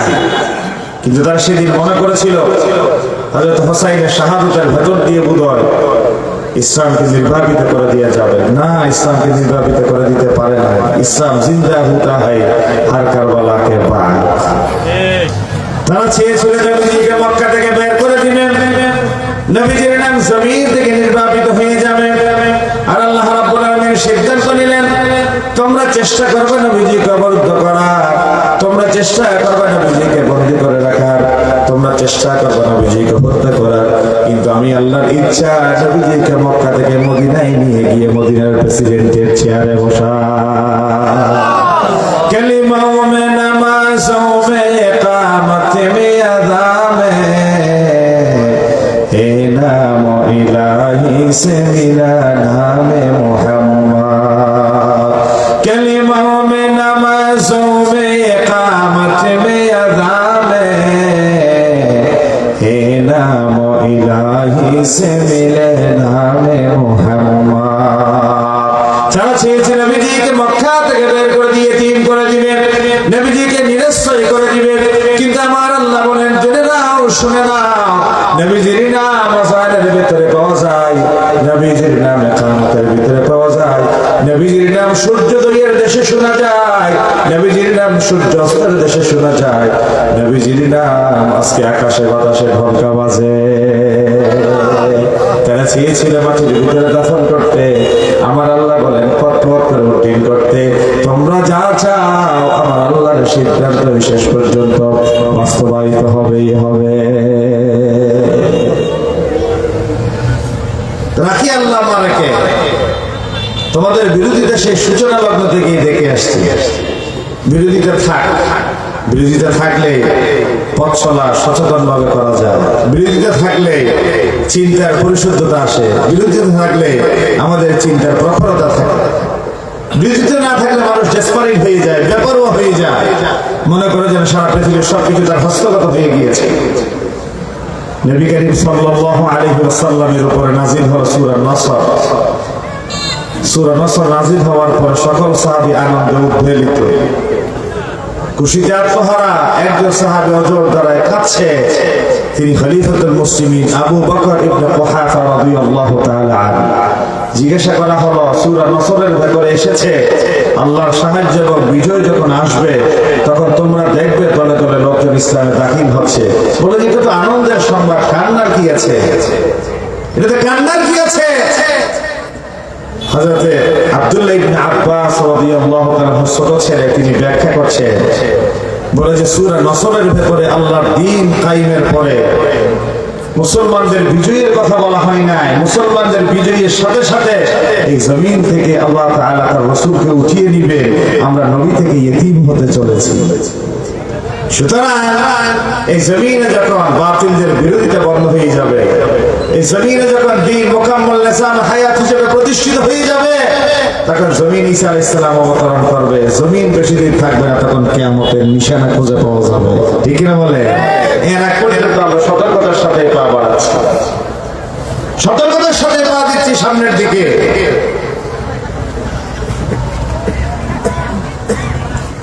পঞ্চম নাম্বার, নবী করিম সাল্লাল্লাহু আলাইহি ওয়াসাল্লামকে আল্লাহ রাব্বুল আলামিন বলেন সাহিবুল কাউসার।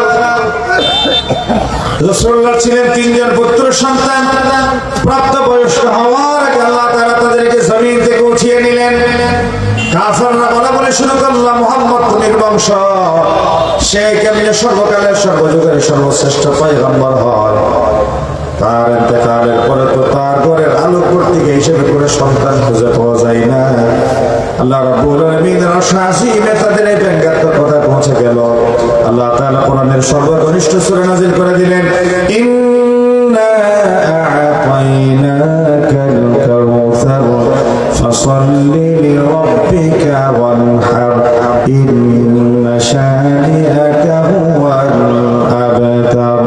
ও নবী আমার, আপনার তিনজন পুত্র সন্তান উঠিয়ে দিলাম, বিনিময়ে আমি আপনার কাউসার দিলাম, বিনিময়ে আপনার কাউসার দিলাম। হোয়াট ইজ কাউসার? আবিয়াদু মিনাস সালজি আহলা মিনাল আসাল। মুফাসসিরিন কেরামরা বলেছেন, বলে যে মধুর চেয়ে বেশি মিষ্ট, বরফের চেয়ে বেশি সাদা যে নহরের পানি, ওই নহরের নাম হচ্ছে হাউজে কাউসার। বিশ্বনবীকে আল্লাহ রাব্বুল আলামিন সাহিবুল কাউসার বানালেন। সমস্ত নবী এবং রাসূলরা ইয়া রাসূল করবে, আর আল্লাহ রাব্বুল আলামিনের হাবিব মা আয়েশা সিদ্দিকা রাদিয়াল্লাহু তাআলা একটা প্রশ্নের মুখোমুখি হলেন, ইয়া রাসূলুল্লাহ, ইয়া হাবিবাল্লাহ, কিয়ামতের ময়দানে কোটি কোটি বনি আদমের সামনে আমি আপনাকে কোথায় খুঁজে পাবো? রাসূলুল্লাহ বলেন, ও আয়েশা, তিনটা জায়গার যে কোনো একটা ঠিকানা আমাকে অবশ্যই পাবে। নাম্বার 1, ফুলসিরাতে বনি আদম সামান্য আমলের জন্য যখন কেটে ওয়ায়ুদরা বসিরাত বাইনা যহরাই জাহান্নাম, জাহান্নামের পেটের উপরে ফুলসিরাত দ্বারা করানো হবে।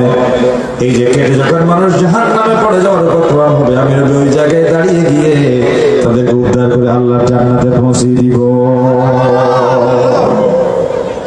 2 নম্বর, বান্দার আমল নামা যেখানে ওজন করা হবে, ফাআম্মা মান ثقلت موازينه فهو في عيشة راضية وأما من خفت موازينه فأمه هاوية وما أدراك ما هي نار حامية। বান্দার আমল নামা সেদিন ওজন করা হবে। হযরত ওমর বলেছেন, হাসিবু আনফুসাকুম ক্বাবলা আন তুহাসাবু। আরেকজন তোমার আমলের খাতা হাতে নিয়ে হিসাব করার আগে নিজের হিসাবটা নিজে একবার করে নাও। ওয়াজিনু আনফুসাকুম ক্বাবলা আন তুজানু। আরেকজন তোমার আমলনামা মিজানে পাল্লায় ওজন করার আগে তোমার আমলনামা নিজে একবার ওজন করে নাও। মুতু ক্বাবলা আন তামুতু। নিশ্চিত তুমি জানো আগামীকাল তুমি মৃত্যু হবে। আজকে রাতে মৃত্যুর একটু রিহার্সেল দাও, হাত পা টান টান করে সোজা হয়ে বিছানায় চোখ বন্ধ করে একটু শুয়ে থাকো।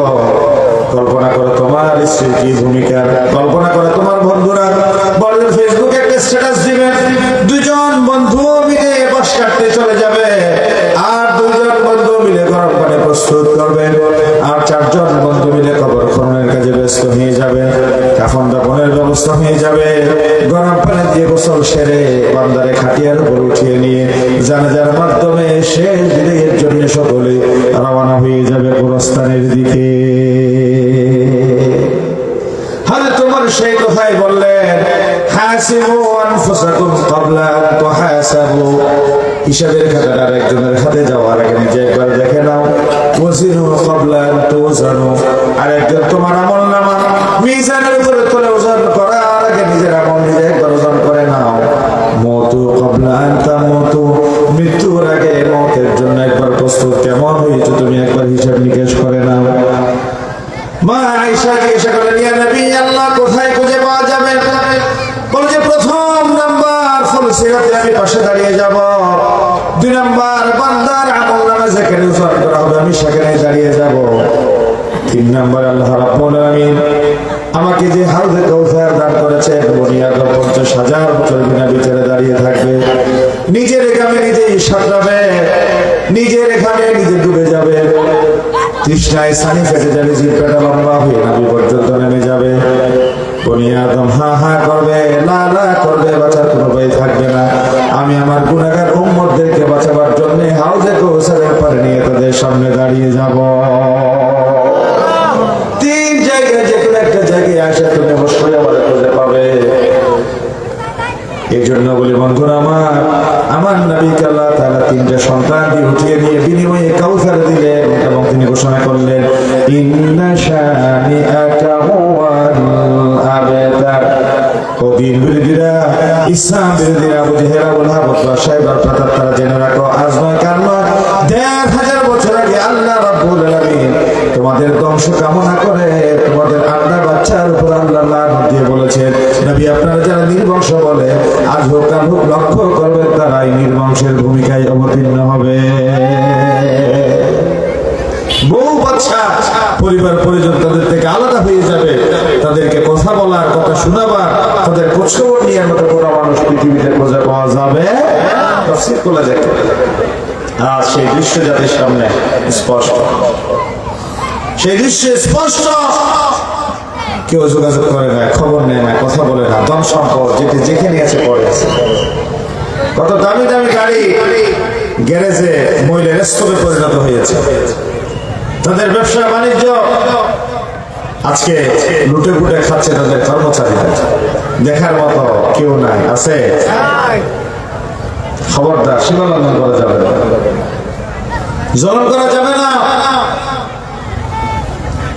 6 নম্বর নবীজির বিশেষ মর্যাদা দিলেন শাফাআতে কুবরা, অর্থাৎ কিয়ামতের ময়দানে বনি আদমকে আল্লাহ রাব্বুল আলামিন যখন হিসাবের মুখোমুখি করবেন, সমস্ত নবী ও রাসূলরা এক জায়গায় দাঁড়িয়ে যাবে, কেউ কথা বলার সুযোগ পাবে না। কোরআনুল কারীম আল্লাহ রাব্বুল আলামিন বলেন, ইয়াউমা ইয়াকুমুর রূহু ওয়াল মালায়েকা সাফফান লা ইয়াতাকাল্লামুন ইল্লা মান আযিনা লাহুর রাহমানু ওয়া ক্বালা সাওয়াবা। রহমানের সামনে সারিবদ্ধভাবে সকলে দাঁড়িয়ে যাবে, লা ইয়াতাকাল্লামুন, কেউ কথা বলার সুযোগ পাবে না, ইল্লা মান আযিনা লাহুর রহমান, একমাত্র আল্লাহ যাকে পারমিশন দিবেন সে ছাড়া। পারমিশন দেওয়া হবে তাকে যারা নবী এবং রাসূল, যারা নবী এবং রাসূল তাদেরকে পারমিশন দেওয়া হবে, তারা সেদিন উম্মতের পক্ষে কথা বলবে। আমার নবীকে আল্লাহ তাআলা এতটা পাওয়ার দিলেন, এতটা সম্মান মর্যাদার আসনে সমাসীন করলেন। সকলেই মিলে আদম আলাইহিস সালামের কাছে যাবে। বুখারীর হাদিস, আদম আলাইহিস সালাম বলবে, মনে নেই সেই কথা যে আমি জান্নাত থেকে পরিণত হয়ে এসেছিলাম, লাস্তু হুনাকুম, তোমাদের জন্য কিছুই করতে পারলাম না। সকলেই মিলে বলবে, চলো আমরা নূহ আলাইহিস সালামের কাছে যাই। তিনি বলবেন, মনে নেই সেই কথা আমি আমার ছেলে কেনানকে ডেকেছিলাম, আমার করার কিছুই নেই। এভাবে করে করে সমস্ত নবী এবং রাসূলদের কাছে যাবেন, সকলেই একটা কথা বলবেন, লাস্তু হুনাকুম, লাস্তু হুনাকুম, তোমাদের জন্য আজকে আমরা কিছুই করতে পারলাম না। সকলেই মিলে সর্বশেষ নবী মুহাম্মদ রাসূলুল্লাহ সাল্লাল্লাহু আলাইহি ওয়াসাল্লামের কাছে যাবে। আমার নবী উম্মতের রোনাজারি দেখে আল্লাহর আরশের ডান পাশে গিয়ে 7 দিন সিজদায় থাকবেন। বলেন কয়দিন? 7 দিন সিজদায় থাকবেন। আল্লাহ তাআলা 7 দিন পরে নবীজিকে বলবেন, ইরফা রাসাকা ইয়া মুহাম্মদ, হাবিব আমার মস্তক উত্তোলন করো, ইশফা তুশাফা, আজকে সুপারিশ করো, মঞ্জুর করা হবে। সাল তু'তা, আমার কাছে চান, যা চাইবেন সমূলে আপনাকে দিয়ে দেয়া হবে। সুবহানাল্লাহ বলেন না? এটাকে বলা হয় শাফাআতুল কুবরা, সবচেয়ে বড় শাফাআত। শাফাআত কার জন্য? যারা গুনাহগার তাদের জন্য। কেউ কেউ আমাদেরকে ভয় দেখায় বেশি পাপের কারণে, বলে আল্লাহ তাআলা আমাদেরকে জাহান্নামে দিবে। হ্যাঁ, শাস্তির ভয় আছে অবশ্যই জাহান্নাম, কিন্তু আল্লাহ তাআলা এমন কিছু নিয়ামত আমাদের সামনে গ্রেস মার্ক দেওয়ার জন্য রেখেছে। সামনে আসছে লাইলাতুল নিসফে শাবান, শাবানের মধ্যরাত, রজবের পহেলা রাত, রমাদানের 30 দিন 30 রাত, 60 দিন 60 রাত, অর্থাৎ 30 দিন 30 জন 60 দিন আছে। তারপরে লাইলাতুল কদরের স্পেশাল অফার প্রণোদনা দেওয়া হচ্ছে মুমিনদেরকে। তোমরা এই বছর প্রপারলি ইউটিলাইজ করতে পারো নাই, আগামী বছর, ওই বছর পারো নাই, এর পরের বছর। কিভাবে? এক রাতে যদি কেউ সুনির্দিষ্টভাবে লাইলাতুল কদর পেয়ে ইবাদত করতে পারে, আল্লাহ তাআলা তার আমলনামায় 84 বছর 4 মাসের সওয়াব দিয়ে দিবেন। সুবহানাল্লাহ বলেন। আমার উম্মতের হায়াত কত? নবীজি বলেছেন, আমার উম্মতি মা বাইনা 60 ইলা 70, আমার উম্মতের হায়াত হচ্ছে 60 থেকে 70। তাহলে কোন মানুষের হায়াত যদি 60 থেকে 70 হয়, আর কেউ যদি লাইলাতুল কদর 1 বছর পায়, 1 বছরের ভেতরে তিনি সওয়াব পাচ্ছেন 84 বছর 4 মাস। তাও লাইলাতুল কদর খায়রুম মিন আলফি শাহর, আল্লাহ তাআলা 1000 মাসের চেয়ে শ্রেষ্ঠ রাত ঘোষণা করেছেন লাইলাতুল কদর। এখানে কত হাজার মাস সেটা বলা হয় না। Each and everyone, আমরা বলি প্রত্যেক মানে এক, প্রত্যেক মানে কি এক, তাহলে 1000 মাসের চেয়ে উত্তম মানে অন্তত 1000 মাস। কত হাজার মাস সেটা তো বলা হয় না, তাহলে 1000 মাসের ভিতরে মানে অন্তত 1000 যদি আমরা ধরি, কম আকল্লুল মিকদার, কম সংখ্যাটা, তাহলে দেখতে পাই 84 বছর 4 মাস। তাহলে আপনার আমার হায়াতের বাজেট দেওয়া হচ্ছে 60 থেকে 70, আর ওই জায়গায় এক রাত যদি আপনি প্রপারলি লাইলাতুল কদর পান, আরো 14 বছর বেশি গ্রেস দিয়ে আপনাকে বলা হচ্ছে আপনি 84 বছরের সওয়াব। কেউ যদি এভাবে 2 লাইলাতুল কদর পায়, কেউ যদি 3 লাইলাতুল কদর পায়, এটা বলা হচ্ছে মূলত এক সাহাবী নবী করিম সাল্লাল্লাহু আলাইহি ওয়াসাল্লামের সামনে এসে জিজ্ঞাসা করলেন, ইয়া রাসূলুল্লাহ, আপনি বনী ইসরাঈলের এক ব্যক্তির আমলের কথা বর্ণনা করলেন যে 3000 বছর ইবাদত করেছে, 5000 বছর সে রোজা রেখেছে, আমরা কিভাবে তাদের কাছাকাছি যেতে পারি? নবী করিম সাল্লাল্লাহু আলাইহি ওয়াসাল্লাম বলেছেন, আল্লাহ তাআলা তোমাদের ভেতরে এমন কিছু রাত এবং দিন প্রণোদনা হিসেবে দিয়েছে, যে একটি রাত এবং একটি রাতের দিনের ইবাদতের ভেতরে প্রিভিয়াস যে সমস্ত ফলোয়ার্স ছিল, যে সমস্ত উম্মত অনুসারীরা ছিল, তাদের 5000 বছরের ইবাদত তোমাদের এই 60 বছরের ইবাদতের ভিতরে আল্লাহ কভার করে দিবে। সুবহানাল্লাহ। এবং এই যে আমাদের হাফেজ সাহেব দায়িত্বশীল ভাইদের নাম ঘোষণা করা হয়েছে, যারা হাফেজে কোরআন, কোরআনের হাফেজ, তাদেরকে বলা হবে এই জাহান্নামে যাও। জাহান্নামে গিয়ে যাদের পেছনে সিল দেওয়া হয়েছে দাগি আসামি, ডেথ পেনাল্টির জন্য তারা ফিক্স মৃত্যুদণ্ড, তাদের ওখান থেকে রেস্কিউ দিয়া, প্রোটেকশন দিয়া কোনো সুযোগ নেই। ওয়ালান তাজিদা লাহুম নাসীরা, তারা গেজেটেড দাগি আসামি। হাফেজ সাহেবকে বলা হবে তুমি জাহান্নামে যাও।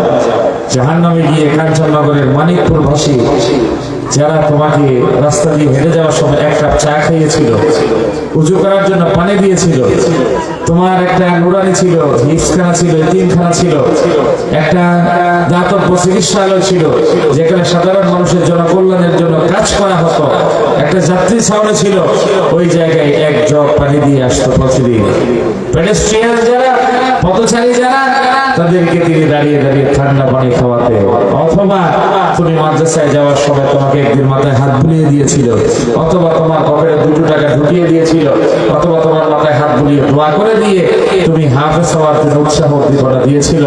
যাদের কাছে তোমার ঋণ আছে, নাও তাদেরকে নিয়ে আল্লাহ জান্নাতে চলে যাও। সুবহানাল্লাহ বলে বিশ্বাস করে, খোদার কসম করে বানানো গল্প করে, সরাসরি হাদিসের কথা, বানানো গল্প নয়। বিশ্বাস হয়? বলেন বিশ্বাস হয়? হাদিসের ইবারত। ভয় কিসের, সংখ্যা কিসের? তবে বেসিক নষ্ট করা যাবে না, ফরজ তো দেখা করা যাবে না, ফরজ নামাজ ছেড়ে দেওয়া যাবে না, ফরজ পর্দা লঙ্ঘন করা যাবে না। বড় ভাই মারা যাওয়ার পরে ছোট ভাইয়ের পক্ষে বড়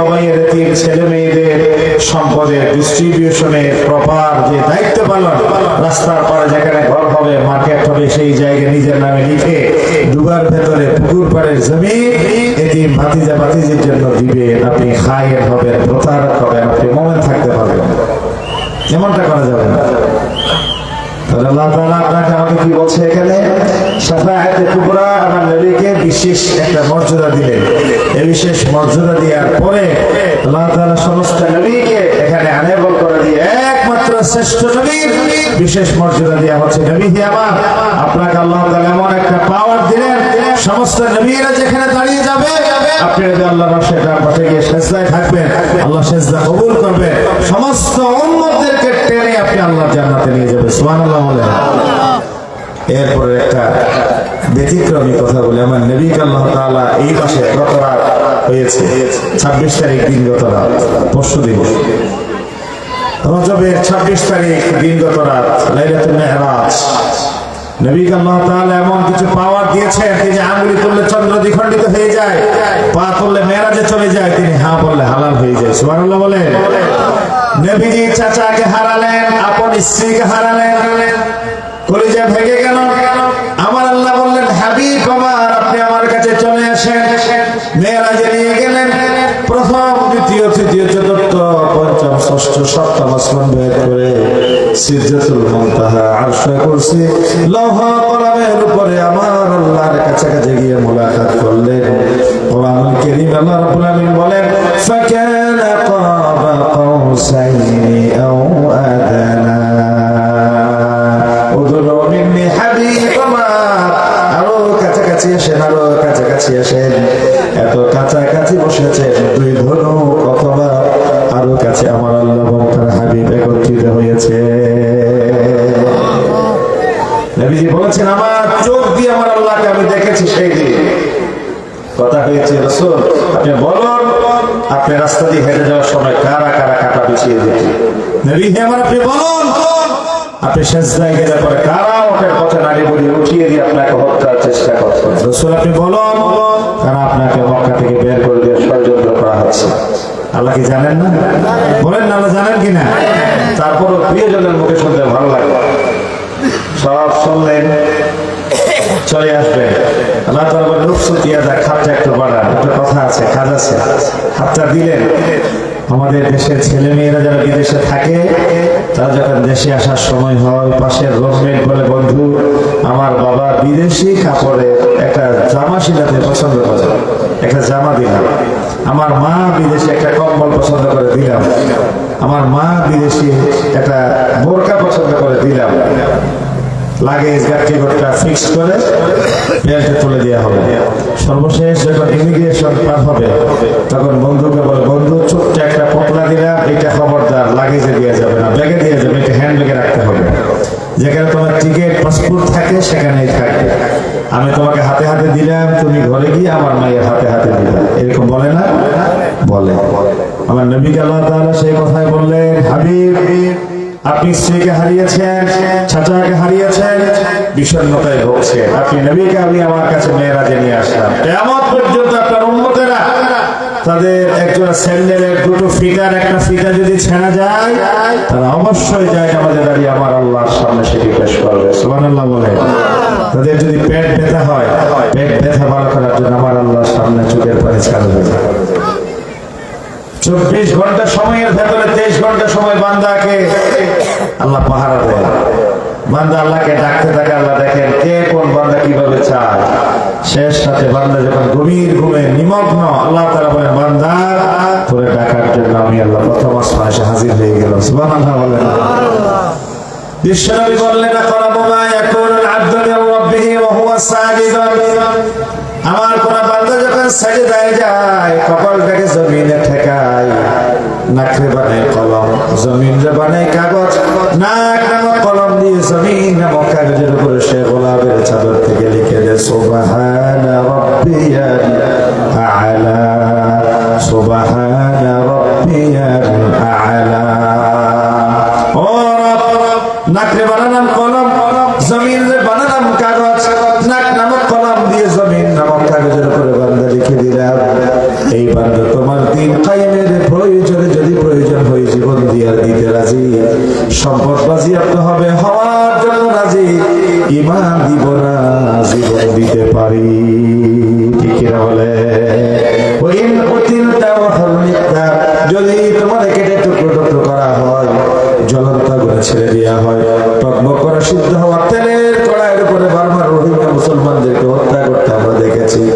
আমরা গরুর রোস্ট খাই, ছাগলের রোস্ট খাই, চিকেন ফ্রাই খাই, কিন্তু মানুষ হয়ে মানুষের গোশত খেতে তো কোনোদিন দেখি নাই। নেড়া মাথার একটা বড়ের বদ্ধরা আমার মায়ানমারের কালিমার ভাই বোনদেরকে ফ্রাই করে করে তাদের এই গোশত গুলা টেনে টেনে খেতে দেখেছি। অপরাধ কি? কোরআনুল কারীম আল্লাহ রাব্বুল আলামিন বলেছেন, ওয়া মা নাকামু মিনহুম ইল্লা আন ইউমিনু বিল্লাহিল আজিজিল হামিদ। কোন অপরাধ নাই, একটাই মাত্র অপরাধ, মহাপরাক্রমশালী সর্বশক্তিমান আল্লাহ রাব্বুল আলামিনের প্রতি ঈমান এনেছি। মেরাজের সেই ইতিহাস কোন নবীর জীবনে ঘটে নাই।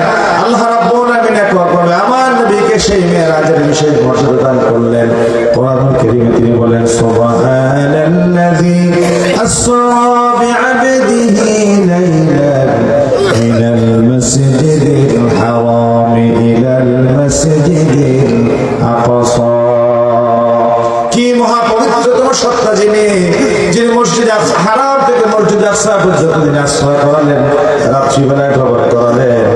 এমন মসজিদে হারাম, এমন মসজিদে আকসা যে মুসলমানদের প্রথম কিবলা বাইতুল মাকদিসকে যে ইহুদি খ্রিস্টানরা অবরুদ্ধ করে রেখে জুতা পাই দিয়ে ব্যাডমিন্টন খেলে, এবং মুসলমান শিশুদের রক্ত দিয়ে তারা হোলি খেলে। আল্লাযী বারাকনা হাওলাহু, যার চারিপাশে আল্লাহ তাআলা বারাকাময় করে দিয়েছেন, লিনুরিয়াহু মিন আয়াতিনা, আমার নিদর্শনাবলী দেখানোর জন্য আমি আমার নবীকে সেখানে নিয়ে গেলাম। ইন্নাহু হুয়াস সামিউল বাসীর, আমার আল্লাহ তো তিনি, যিনি সর্বশ্রোতা এবং সর্বদ্রষ্টা। সুবহানাল্লাহ বলেন। মেরাজে গিয়ে আল্লাহর সাথে কথা বলেছেন, নামাজ নিয়ে এসেছেন, হাবিবকে বলেছেন, হাবিব হাত দেন, হাতে হাতে দেখে নামাজ দিলেন, আপনার উম্মতদেরকে হাতে হাতে বুঝিয়ে দিলেন। সাল্লু কামা রাআইতুমুনি উসাল্লি। আল্লাহ তাআলা আমাকে হাতে হাতে দিয়েছে, আমি তোমাদেরকে হাতে হাতে দিয়েছি। তোমাদের যদি পেট ব্যথা, মাথা ব্যথা, স্যান্ডেলের ফিতা ছিঁড়ে যায়, তোমরা পৃথিবীতে আল্লাহ কার কাছে? এখন আমরা তো মরমরাই কথা দেবো আল্লাহকে, একা শুধু জুতা নাজিল করিব না, আল্লাহ জুতা নাজিল করিব না, জুতা হটাইলে তো নয়, জুতা কিনি বেলায় তোমার ফোয়ার ইনকাম বিদেশত বাড়াই দিবে, দেশের জমিনের উর্বরতা শক্তি বাড়াই দিবে, তুমি মাটি দিলে সোনা ফলাই দিবে, ফেটে চৌচির হয়ে গেছে জমিন। আল্লাহ তাআলা আকাশ থেকে বৃষ্টি দিলেন, জমিন কর্দমাক্ত হয়ে গেল, কৃষক গিয়ে বীজ বপন করলো, এই জমিনে এত বেশি ফলন দিলেন। কৃষির আধুনিকায়নের কারণে আপনি বলেছেন কৃষির সম্প্রসারণ ঘটেছে, জমিনের উর্বরতা শক্তি বেড়েছে, এই যে কৃষির আধুনিকায়ন না, মাদ্রাসা শিশুরা ভোর রাতে উঠে বরফের মতো পানি দিয়ে উজু করে, তারা পবিত্রতা বুঝে না, আমার আল্লাহ ছিলেন না, জান্নাত জাহান্নামের গল্প শুনে নাই, তারা কোরআনুল কারীম আলহামদুলিল্লাহি রাব্বিল আলামিন আর রহমানির রহিম মালিকি ইয়াউমিদ্দিন ইয়্যাকা না'বুদু ওয়া ইয়্যাকা নাস্তাঈন ইহদিনাস সিরাতাল মুস্তাকিম সিরাতাল লাযীনা আন'আমতা আলাইহিম গায়রিল মাগদুবি আলাইহিম ওয়ালাদ-দাল্লিন। বলি আমিন।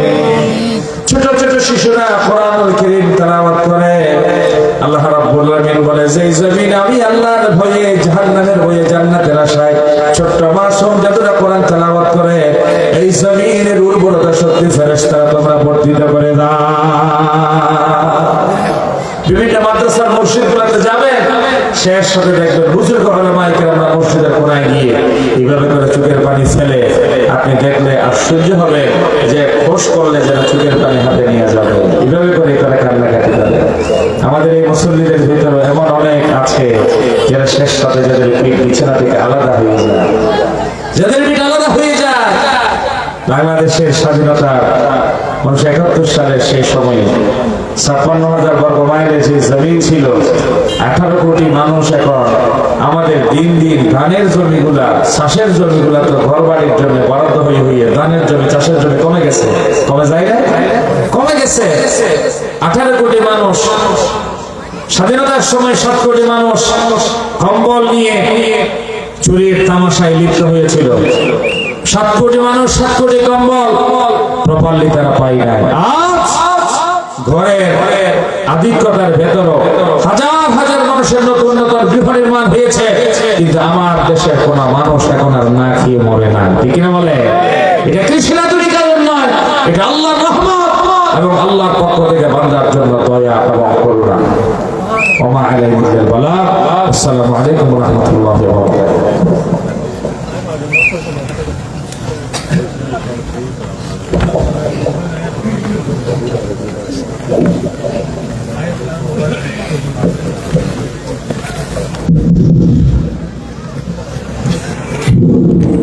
আলহামদুলিল্লাহ।